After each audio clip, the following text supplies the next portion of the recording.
Assalamualaikum warahmatullahi wabarakatuh. Alhamdulillahilladzi farada shiyam asyhadu an la ilaha illallah al-malikul a'lam wa asyhadu anna Muhammadan abduhu wa rasuluhu sayyidul umam. Allahumma shalli wa sallim ala sayyidina Muhammadin khairil anam. Rabbi shrah li sadri wa yassir li amri wa hlul 'uqdatam min lisani yafqahu qawli amma ba'du. Puji dan syukur kita panjatkan kehadirat Ilahi Allah Subhanahu wa taala. Ya alhamdulillah wa syukurlah bisa mempertemukan kita bermuajah di tempat yang mulia ini. Mudah-mudahan segala bentuk aktivitas kita, terutama dalam masalah ibadah, menjadi pahala di sisi Allah Subhanahu wa taala. Salawat dan salam semoga limpahkan kepada junjungan kita Habibana wa Rasulana Sayyidina Muhammad Rasulullah SAW. Allahumma sholli ala sayyidina Muhammad wa ala sayyidina Muhammad. Hadirin kaum muslimin rahimakumullah, sesuai dengan rencana bahwa malam ini kita insya Allah akan membahas fikih saum atau fikih puasa, karena kita sudah menginjak tanggal 15 Sya'ban, berarti 15 hari yang lalu Allah menurunkan salah satu kewajiban untuk umat Islam, yaitu melaksanakan ibadah saum. Jadi saum itu sebetulnya ibadah yang tertua, gitu ya. Ada ibadah yang tertua itu ada 3. Yang pertama puasa, yang kedua kurban, dan yang ketiga adalah sholat. Jadi bukan hanya sekedar diwajibkan kepada kita saja umat Rasulullah, tapi juga umat sebelumnya. Kama kutiba alal ladzina min qablikum, telah kami wajibkan juga kepada umat sebelumnya. Walaupun kita sudah tahu semua, tidak ada salahnya kita tuliskan dasar hukum daripada kewajiban ibadah saum. Tolong dicek, khawatir ada yang keliru.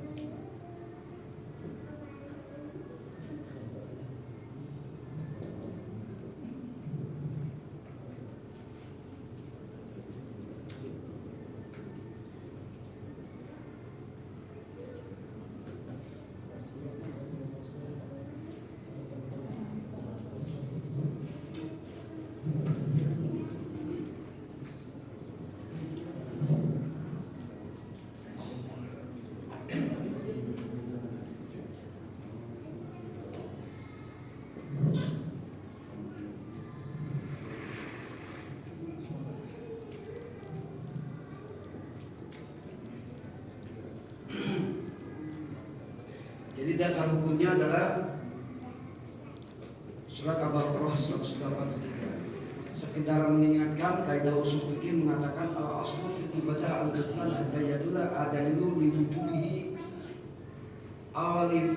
awadiridam bihi.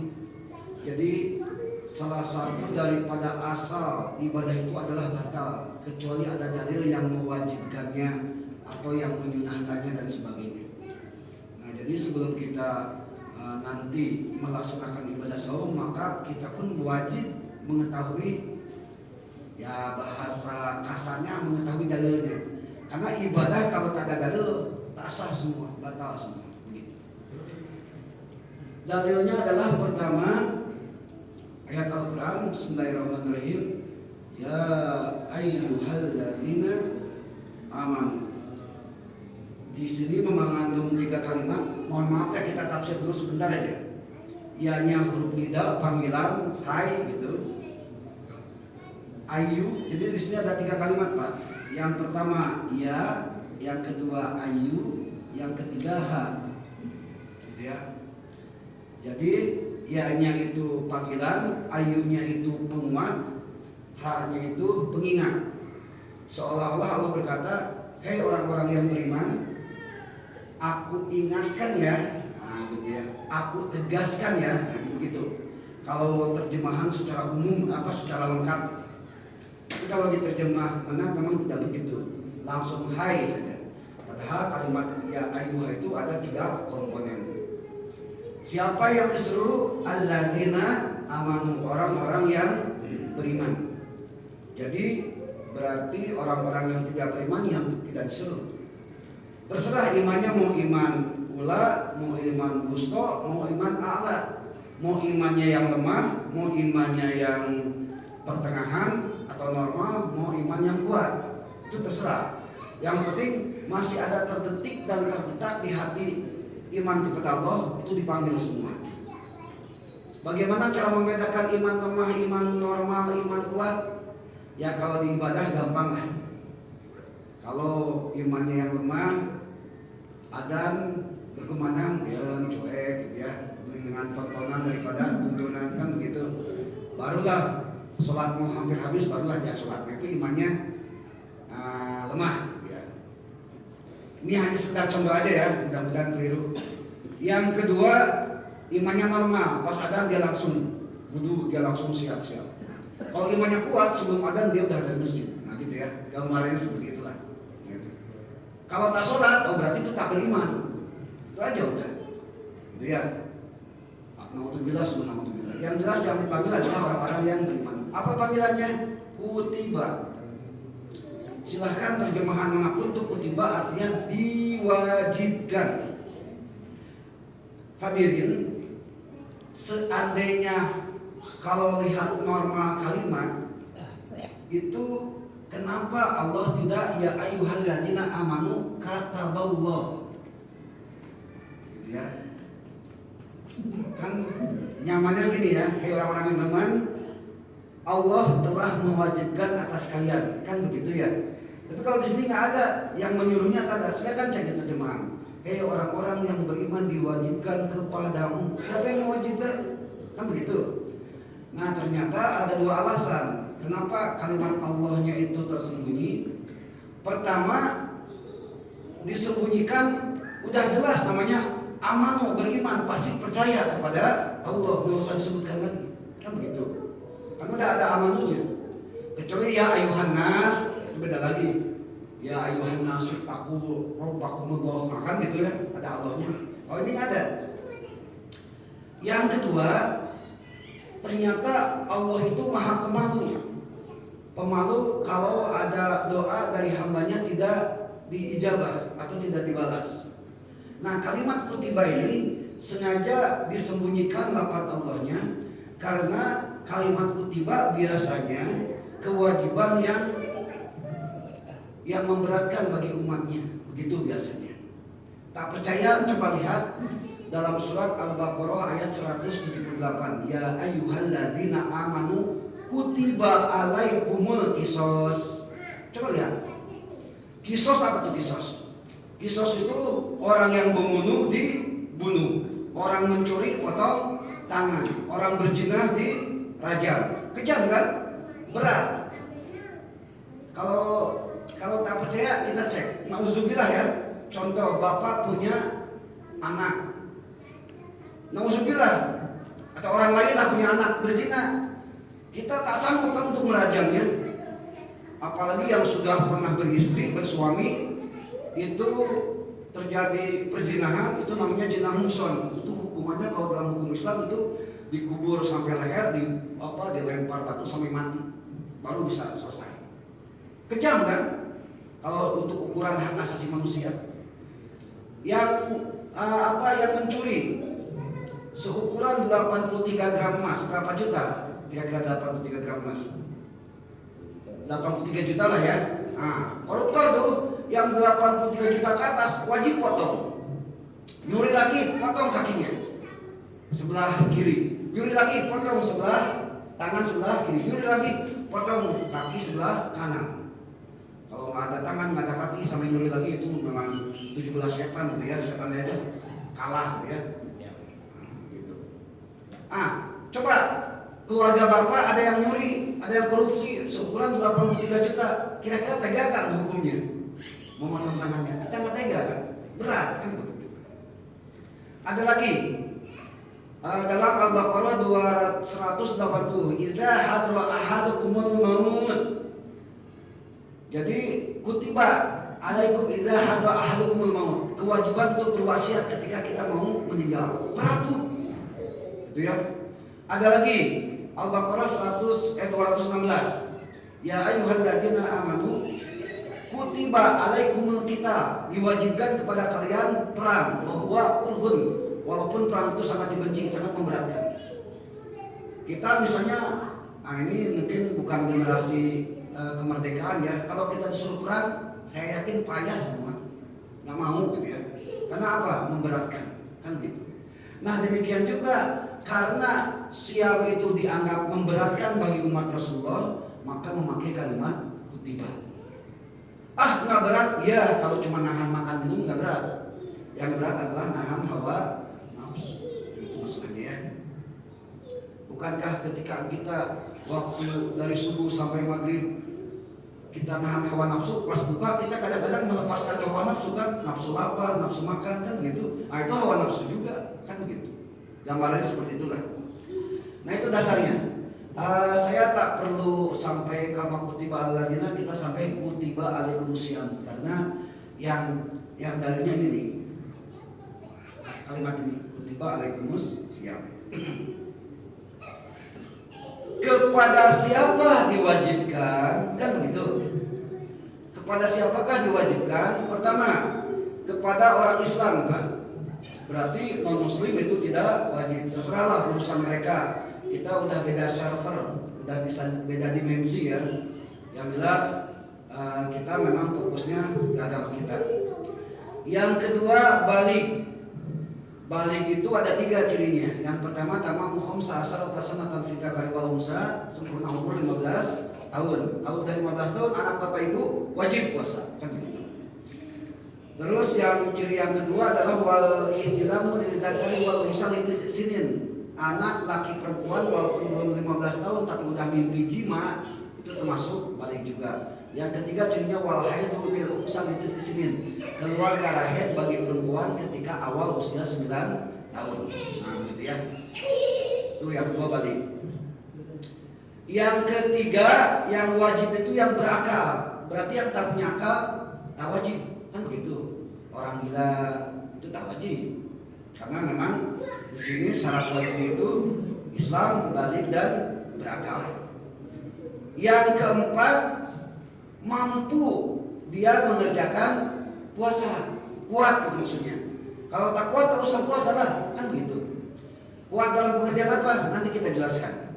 Dan yang terakhir adalah tidak sedang bepergian atau bermukim, ada di wilayahnya masing-masing.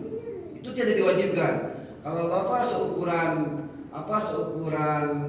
misalnya 80 km lebih atau sampai 100 km perjalanan, itu tidak diwajibkan lagi melaksanakan ibadah puasa. Tidak diwajibkan dalam arti tanda kutip, nanti insya Allah kita jelaskan. Nah jadi kalau di wilayah kita ada orang yang tidak puasa, nggak usah digibahin gitu ya.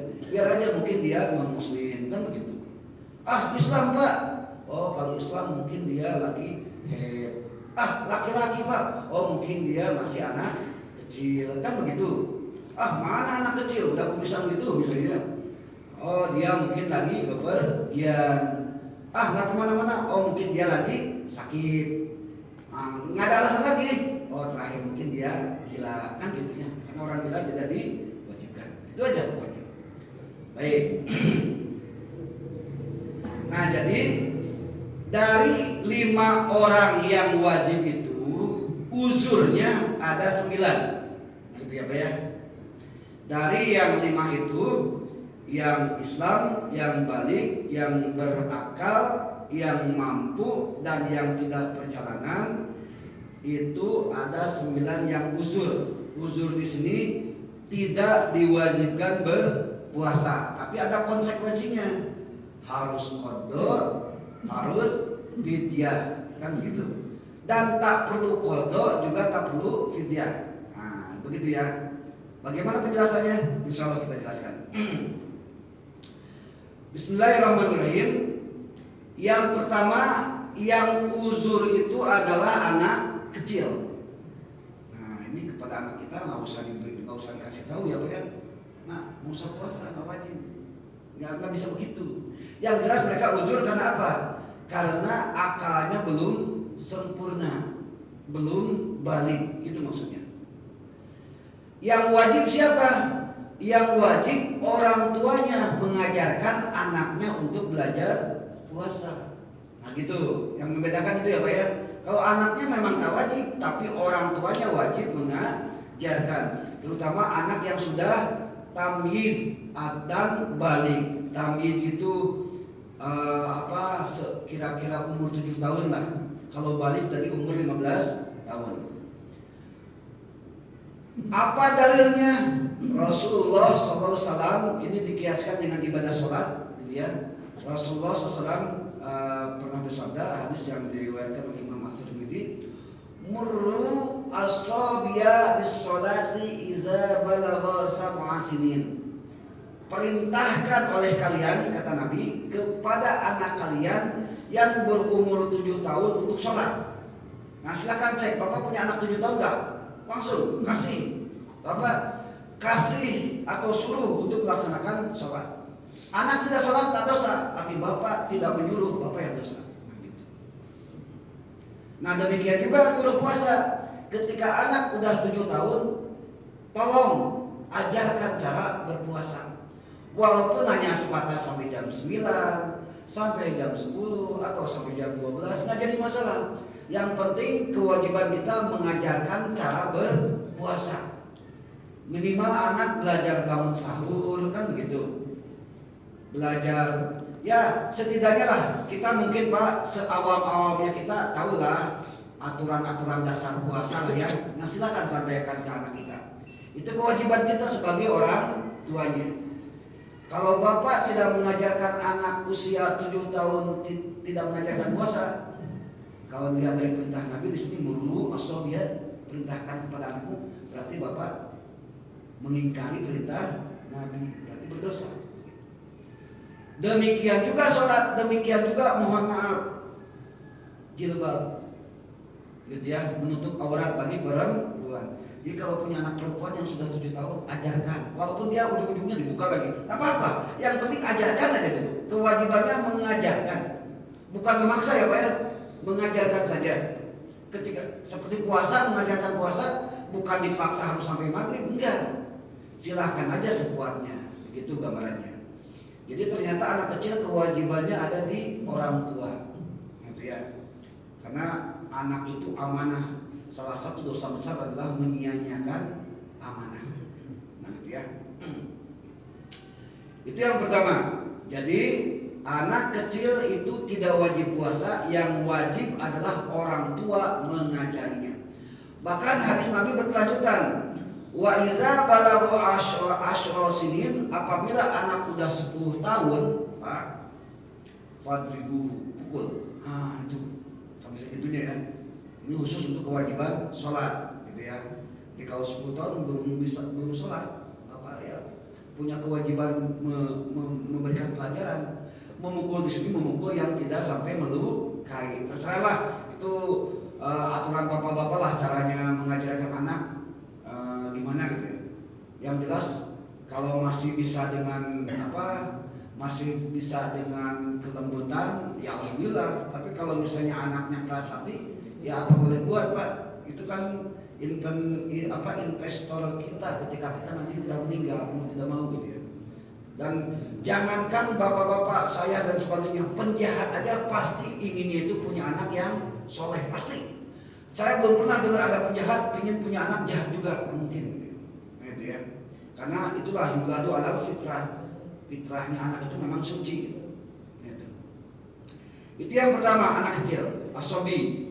Yang kedua, orang gila.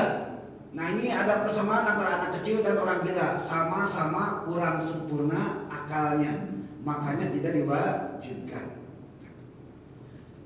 Dua ini itu tidak wajib qada dan tidak wajib fidyah. Tak usah. Kita punya punya saudara orang gila misalnya yang tidak sempurna akalnya, ketika tidak puasa tak masalah, dan nanti setelah selesai Ramadan Syawal tak usah diqada ataupun tak usah fidyah. Itu yang dua itu. Jadi saya sengaja dampingkan anak kecil dengan orang gila karena sama-sama itu tidak mempunyai akal yang sempurna, belum mempunyai akal yang sempurna. Yang selanjutnya, uzur yang ketiga yang tidak diwajibkan adalah orang yang sakit, sehingga dalam keadaan sakitnya itu bisa memberatkan ketika melaksanakan ibadah saum. Nah gitu. Tapi rekomendasinya cuma dua. Pertama, dokter yang adil, syukur-syukur dokternya muslim, gitu ya. Misalnya kata dokter, Pak, kalau bapak puasa, bapak bakal lebih parah nih penyakitnya. Misalnya kata dokter gitu ya. Nah silakan ikuti, nggak usah puasa, begitu. Itu khusus untuk orang yang sakit, gitu ya. Atau yang kedua, rekomendasinya selain dokter adalah kalau pengalaman pribadi. Misalnya tahun kemarin gara-gara puasa stroke jadi jadi menguat atau jadi lebih parah. Nah itu silakan, cuma dua. Kalau yang bukan ahlinya, kau sakit kau usah puasa, abaikan. Karena yang kau sakit itu cuma dua. Selain Allah ya, kalau Allah jelas mah tahu. Yang pertama dokter yang adil, yang kedua adalah diri sendiri. Khusus orang sakit ketika konteksnya melaksanakan ibadah puasa. Nah begitu. Nah, bagi orang yang sakit itu ada dua. Bisa qadha, bisa fidyah, bisa tak qadha, bisa tak fidyah. Kalau orang sakitnya diperkirakan oleh dokter sakitnya terus menerus sampai ajal, berarti kan tahun depan tak bisa puasa, tahun depan tak bisa puasa, berarti itu harus pakai fidyah. Jadi bapak-bapak yang punya orang tua yang sudah tua sekali, sudah tak mampu melaksanakan ibadah puasa, kalau dipaksakan bakal tambah parah sakitnya, maka siapkan fidyahnya.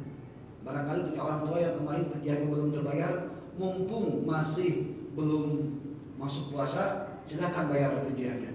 Karena kalau kelewat bulan puasa selanjutnya itu jadi double fidyahnya. Untuk ukuran fidyah satu hari itu satu mud itu segini. Satu genggam kurma, satu genggam gandum, satu genggam beras. Tapi genggamnya bukan satu genggam gini. Di telapak tangan disatukan seukuran telapak tangan orang Arab. Kira-kira telapak tangan kita dengan orang Arab lebar mana Pak? Nah gitu aja lah. Kalau dikonversikan antara 6 sampai 7 ons. Itu satu kali tidak puasa, khusus bagi orang tua yang kemungkinan tidak akan sembuh. Nah gitu ya. Namanya satu mud. Mud itu artinya genggaman. Nah gitu. Atau kalau mau dikonversi dengan uang, silahkan satu kali tidak puasa atau satu hari tidak puasa sama dengan seukuran makan minum yang mengenyangkan. Sekali makan. Nah, gitu ya. Kira-kira sekali makan berapa di warteg Pak atau di rumah Pak Gedang? 15.000 lah satu hari begitu. Kalau mau diukurkan dengan uang. Kalau asal muasalnya sih gandum sama kurma. Di sini kan kita nggak ada ya, bukan nggak ada, nggak umum gitu maksudnya. Yang ada adalah beras. Kalau nggak beras ya berarti silahkan makanan dan sebagainya. Itu khusus untuk orang tua yang tidak mungkin sembuh.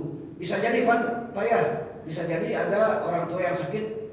Mungkin makin tua makin boro-boro bisa puasa makin parah kan penyakitnya. Nah itu namanya fidyah. Tapi kalau ada orang tua sakitnya tahun ini, kemungkinan tahun depan itu sembuh, nggak mengkhawatirkan. Nah itu bukan fidyah, itu wajib qadha. Nah begitu gambarannya. Khusus untuk orang yang sakit. Ada pertanyaan tidak Pak? Kira-kira untuk sampai di sana sebelum saya lanjutkan? Oke kita lanjutkan ya. Itu yang ketiga. Yang keempat, tadi yang ketiga sakit yang memberatkan. Yang keempat adalah orang tua. Kalau tadi yang ketiga sakit yang memberatkan ya, berarti bukan tua saja, muda atau segala macam. Seperti misalnya anak muda penyakit HIV atau AIDS itu sampai sekarang kan obatnya belum ada. Itu kemungkinan akan semakin lama semakin parah kan. Nah itu baru fidyah. Nah yang keempat adalah orang tua. Orang yang memang karena dia udah tidak mampu melaksanakan ibadah puasa karena ketuaannya. Nah kalau ini biasanya fidyah. Karena makin tua umur makin tidak sanggup, maka dia wajib fidyah. Kalau tak punya kerjaan berarti ahli warisnya yang membayarnya. Tapi kalau orang tuanya masih punya kemampuan untuk menghasilkan, ya dia yang membayarnya. Nah, nomor 3, nomor 4 itu ilatnya adalah sama-sama tidak mampu. Karena syarat wajib puasa adalah mampu atau dia sanggup melaksanakan ibadah saum. Yang kelima dan yang keenam ini sama-sama juga, yaitu haid dan nifas. Ini khusus untuk perempuan. Bahkan haid walaupun azan jam 6, dia keluar darah haid jam 5 lebih 50, 10 menit lagi mau adzan, wajib buka, mau tidak mau, kan seperti itu. Jadi orang yang haid itu memang bukan lagi nggak boleh puasa, kalau haid haram puasa, karena memang aturan agama kita seperti itu. Jadi bahkan bukannya haram puasa saja, haram tawaf, haram sholat, haram haram duduk di masjid in khafat talwisahu, kalau tidak khawatir bocor. Kalau sekarang kan ada pembalut, kalau kira-kira tidak bocor mungkin insya Allah tak bermasalah. Karena zaman dulu nggak ada pembalut, itu aja masalahnya. Makanya in khafat talwisahu. 5 haid, 6 nifas. Yang ketujuh adalah hamil. Yang ke-8 adalah menyusui.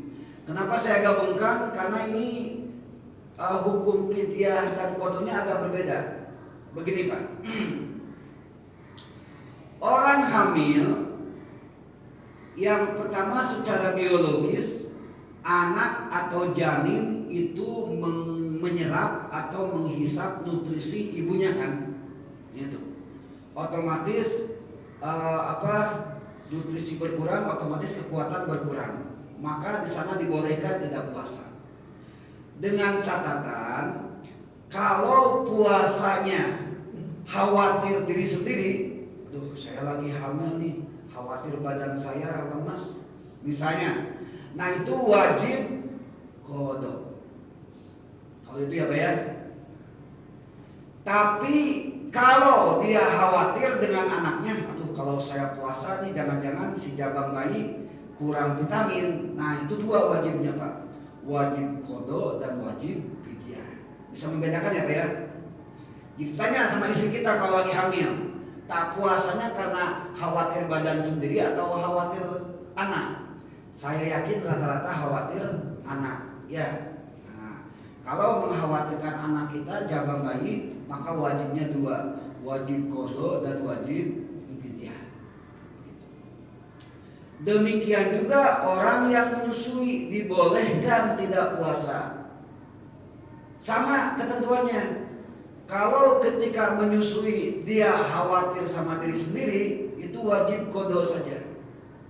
Tapi kalau khawatir sama anaknya susunya kurang, nah itu berarti wajib qadha dan wajib fidyah. Nah itu yang ketentuan dalam fikih kita. Hadirin kaum muslimin rahimakumullah.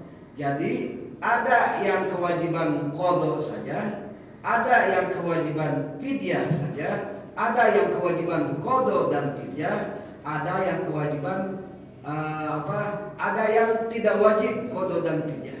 Nah begitu ketentuannya. Boleh silakan. Yang tadi yang hamil. Yang hamil kadang ada juga orang kan setahun sekali ya. Setahun sekali.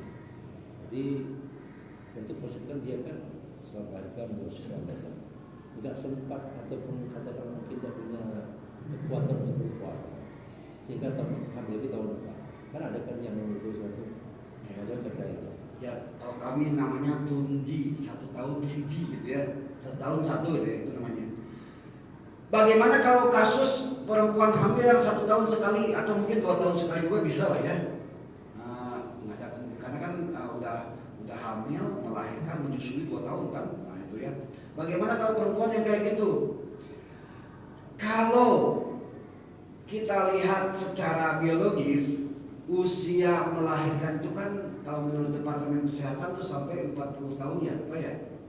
Kalau tak salah saya ya, 40 sampai 45 itu paling telat sekali. Nah, ambillah yang paling tua 45 tahun. 45 tahun ke atas itu masih mampu untuk berpuasa, saya yakin. Berarti ibu yang hamil itu wajib qada kalau kondisi seperti itu. Jadi maksud saya gini, ada kemungkinan, jadi kita harus memberikan sebuah ketegasan. Setelah beres lahiran, ada nggak kemungkinan waktu dia mengqada, gitu maksudnya. Walaupun usia memang walau alam kita nggak tahu ya. Cuma kalau lihat hitungan usia 45 tahun ke atas itu masih mampu untuk melaksanakan qada gitu. Nah, maka wanita hamil itu wajib qada, dan bahkan kalau khawatir sama anaknya jadi wajib fidyah juga 2 kali. Nah gitu. Itu yang pertama. Tapi kalau ada kemungkinan setelah melahirkan atau penutup melahirkan dia ada prediksi dari dokter yang adil gitu ya, akan meninggal misalnya, itu tetap kewajiban utama adalah qada baru fidyah.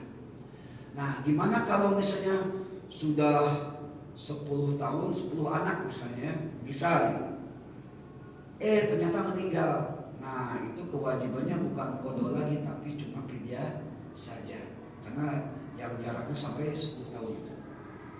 Bagaimana kalau tidak mampu? Silahkan RT RW-nya untuk bermusyawarah. Bagaimana kalau tidak mampu juga? Hubungi Badan Amilin Zakat. Bagaimana kalau tidak mampu juga? Hubungi pemerintah. Bagaimana kalau tidak mampu? Tak percaya lah ya. Jadi gambarannya seperti itu. Yang prioritas utama adalah qada dulu baru fidyah.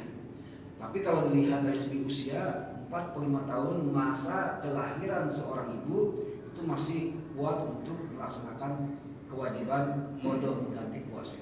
Begitu Pak. Ustaz, ini kan anggap misalnya 6 tahun dan segitu. Jadi apakah dia ini mengqada puasanya 30 hari dikalikan dengan 6 itu atau bagaimana? Untuk mengqada begini Pak. Misalnya tahun kemarin kita jangan ke ibu hamil dulu lah. Kita misalnya pernah 6 hari misalnya batal puasa karena bepergian atau sakit. Pas sekarang mau tarawih nih, berarti kan udah masuk tanggal 1 Ramadan. 6 kali puasa kita belum sempat kan. Nah, maka nanti Syawal depan 6 hari wajib qada dan harus menyerahkan 6 mud. Jadi double. Karena gara-gara tidak diqada. Demikian juga dengan wanita hamil seperti itu.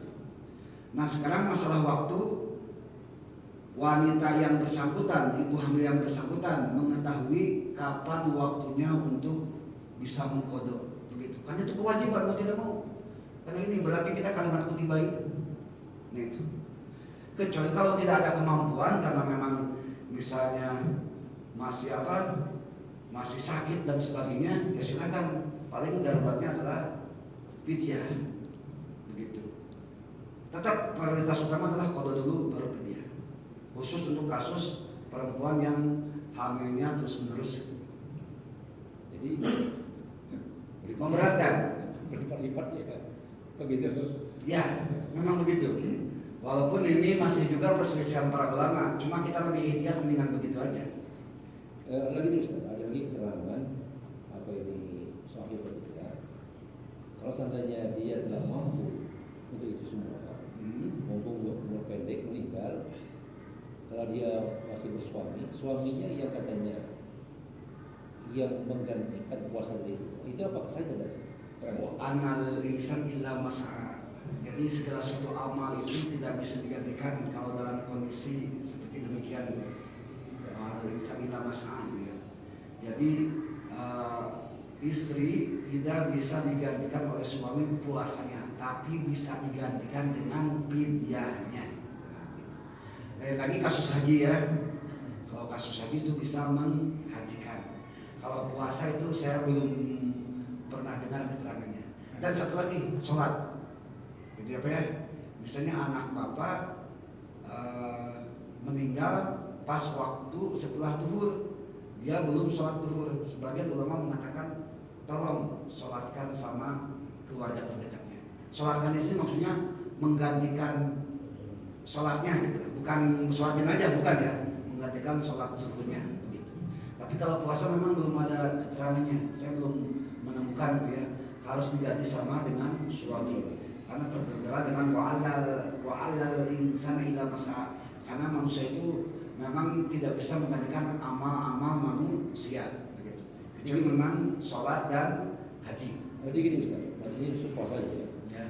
Karena ini terjadinya hamil itu kerjasama tadi itu maksudnya. Jadi antara suami istri itu yang ada dalam begitu keterangan yang mengatakan bahwa suaminya lah yang akan menggantikan puasanya itu. Kewajiban suami atas istri itu kan 3. Pertama sandang, papan, dan pangan kan gitu ya. Salah satunya pangan. Pangan itu kan diantaranya nafkah. Nafkah berupa makanan, dan fidyah itu adalah berupa makanan. Memang itu kewajiban suami.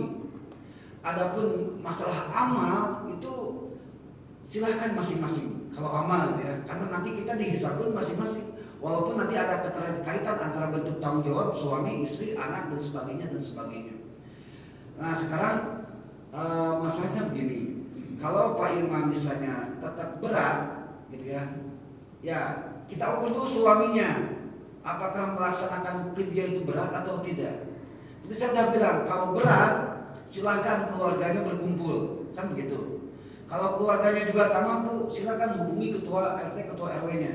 Kalau tak mampu ya silakan hubungi badan amilin zakat. Berarti kan, mohon maaf, berarti kan ekonomi rendah wajib disantuni, kan begitu. Itu kesimpulannya. Kalau memang misalnya tak mampu lagi, ya udah negara, itu ya urusannya. Kalau tak mampu lagi, ya kita serahkan aja lah sama Allah Subhanahu wa Ta'ala. Karena pernah ada kasus, ada sahabat, mereka kecelakaan ketika siang hari puasa berhubungan suami istri, kan begitu. Kata Nabi, ya udah puasa 2 bulan katanya berturut-turut. Kata si sahabat tuh, ya Rasul boro-boro 2 bulan, 1 bulan aja saya tak kuat, katanya gitu kan, gara-gara hubungan suami istri. Ya udah kalau gitu beri makan fakir miskin. Rasul boro-boro pakai miskin, saya juga sering lapar, gitu. Ya udah nih kurma kasih ke fakir miskin, kata Nabi ya, sebagai penebus dosa kamu ketika melaksanakan hubungan suami istri ketika siang puasa. Dia melamun lagi, ya Rasul di kampung saya yang paling miskin saya. Akhirnya Nabi menyerahkan, ya udahlah makan aja, nah seperti itu kan. Jadi la yukallifullahu nafsan illa wus'aha, tidak ada paksaan dalam dalam agama itu kecuali sesuai dengan kemampuannya. Jadi ukuran kemampuan nanti bisa qada dan fidyah itu tanyakan langsung sama istrinya atau yang hamil dan sebagainya. Ini mohon maaf Pak, kalau Bapak tidak menyampaikan sama istri ya mohon maaf, asal itu bisa disalu. Berarti Bapak termasuk dosa juga. Kenapa? Karena tidak menyampaikannya. Seperti kayak Pak Imam tadi, enaknya mau, membuat anaknya mau, resikonya nggak mau, kan curang itu namanya ya. Nah gitu. Jadi harus ada komunikasi juga. Ku ampusakum wa ahlikum naro, jagalah dirimu dan keluargamu, mau tidak mau lah Pak. Nah gitu. Itu Pak Imam. Jadi ujung-ujungnya dalam keterangan Nabi itu ternyata karena si sahabat itu tak mampu, gitu ya, akhirnya ya kurma untuk tebusan itu ya diserahkan sama dia. Berarti kalau lihat gambaran di sana, la yukallifullahu nafsan illa wus'aha, sesuai dengan kemampuannya. Nah begitu. Baik, kita lanjut ya. Terakhir tadi nomor 8 ya.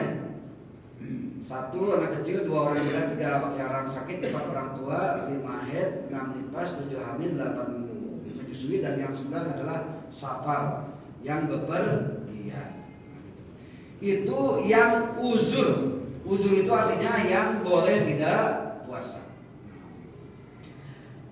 Hadirin kaum muslimin rahimakumullah. Nah sekarang kita langsung ke kitabnya. Bismillahirrahmanirrahim.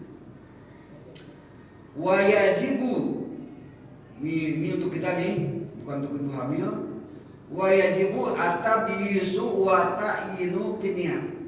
Jadi yang pertama kita utamakan dulu, nanti niat puasa dulu lah.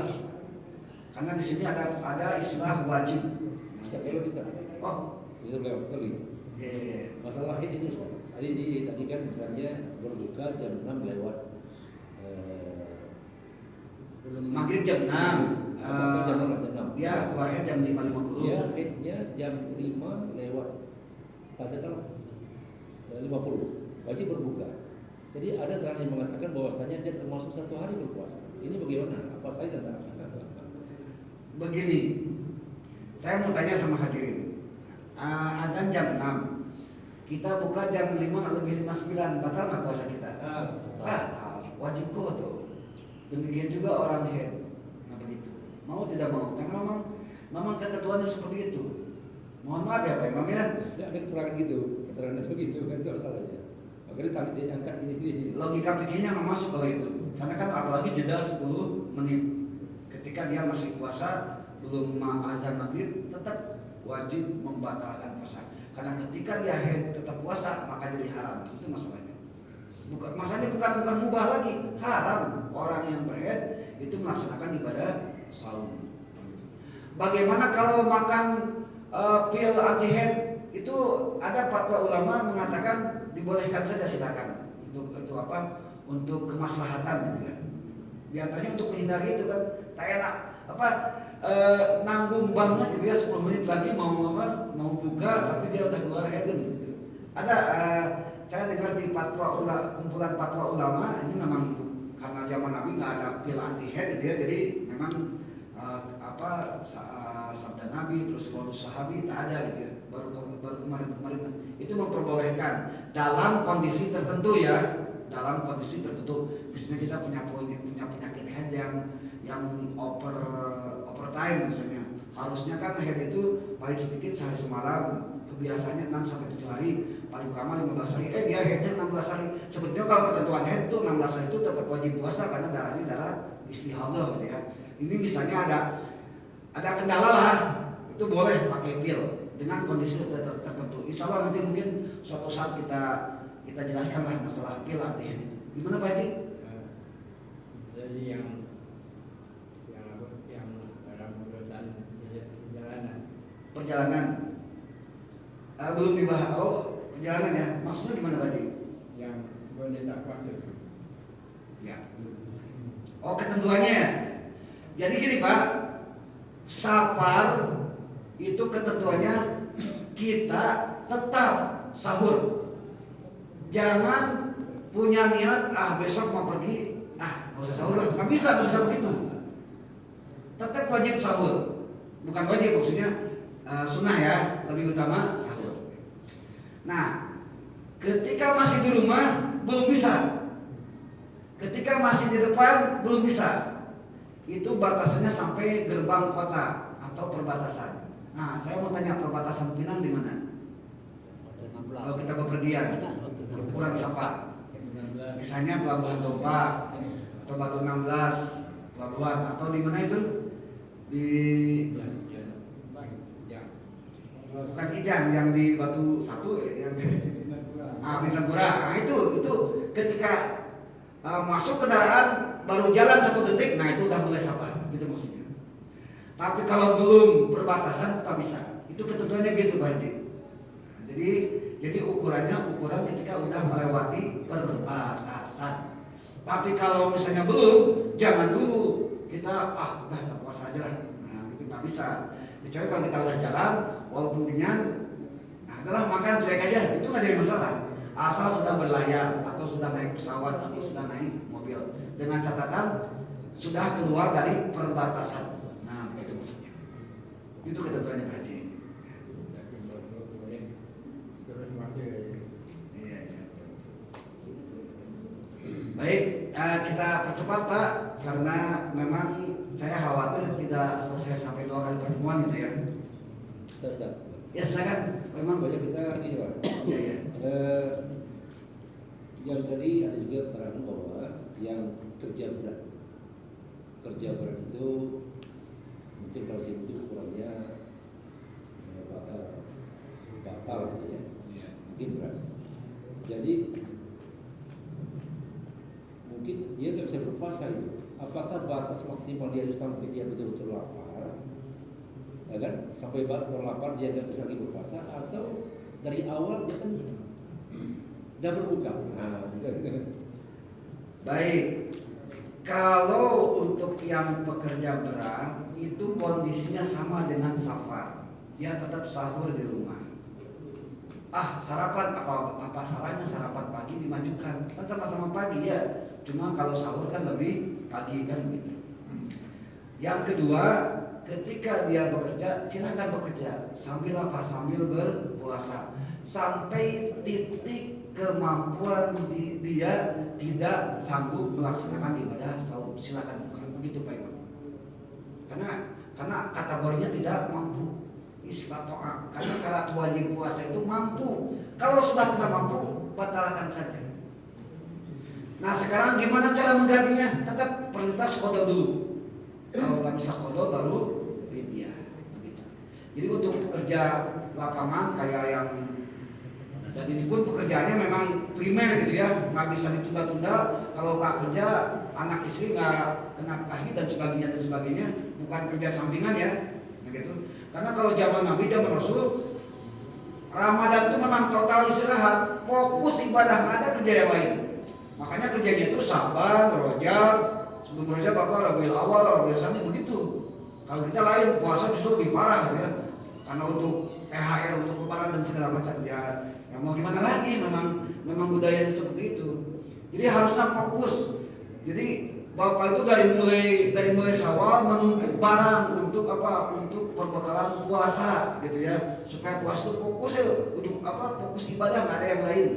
Nah, itu maksudnya.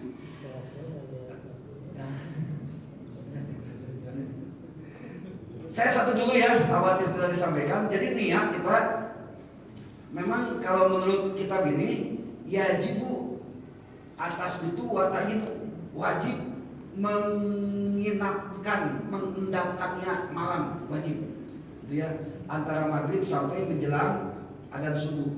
Itu yang pertama, mohon maaf wajib. Yang kedua atain wajib memberikan penjelasan bahwa kita puasa wajib bulan Ramadan. Jadi harus ada kata-kata nawaitu sauma Ramadan. Nah, sauma Ramadannya wajib ada di hati. Bagaimana kalau mengucapkannya? Wayundabu, dan disunnahkan mengucapkannya. Jadi hukum mengucapkan setelah imam beres apa biasanya Pak Imam di sini? Beres doa tarawih ya, beres witir, nawaitu sama witir. Nah itu sunnah sifatnya. Yang wajibnya itu tetap di dalam hati. Kemarin saya jelaskan mazhab Imam Maliki itu boleh niat 1 bulan, dan malam kedua, ketiga, keempat nggak usah niat lagi. Nawaitu shauma fi syahr Ramadan kullihi fadlillahi ta'ala. Aku puasa bulan Ramadan 1 bulan penuh, fadlkan Allah. Menurut mazhab Imam Maliki, setelah niat 1 bulan, malam ke-1, kedua, ketiga sampai terakhir itu tak usah niat lagi.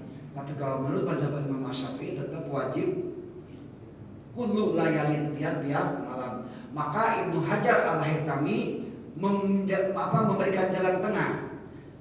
Pas malam awal Ramadan silahkan niat 2 kali. Yang pertama niat buat besok, yang kedua niat 1 bulan. Jaga-jaga kalau suatu saat kita lupa tidak niat. Karena kalau Bapak tidak niat, malam pertama niat, malam kedua niat, malam ketiga tidak niat, puasa tetap wajib dilaksanakan, dan setelah Syawal wajib diqadha. Itu masalahnya. Rugi kan akhirnya kan, kalau secara fisik gitu ya, udah wajib puasa diqadha lagi karena gara-gara niat.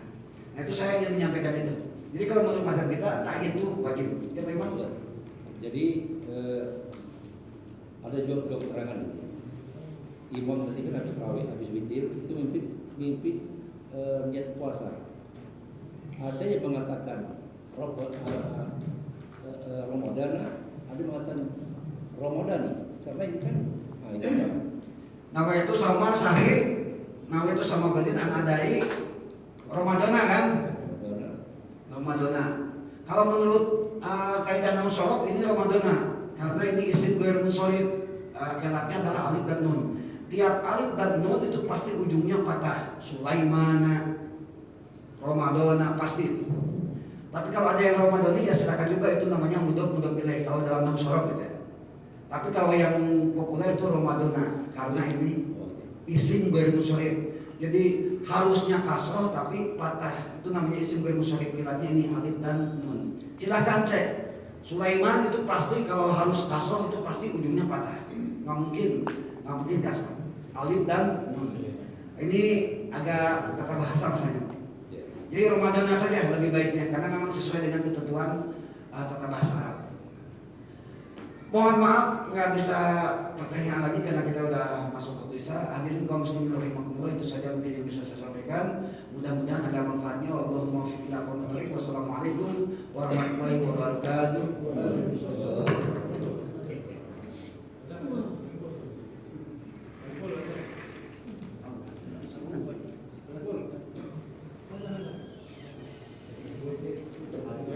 Alhamdulillah.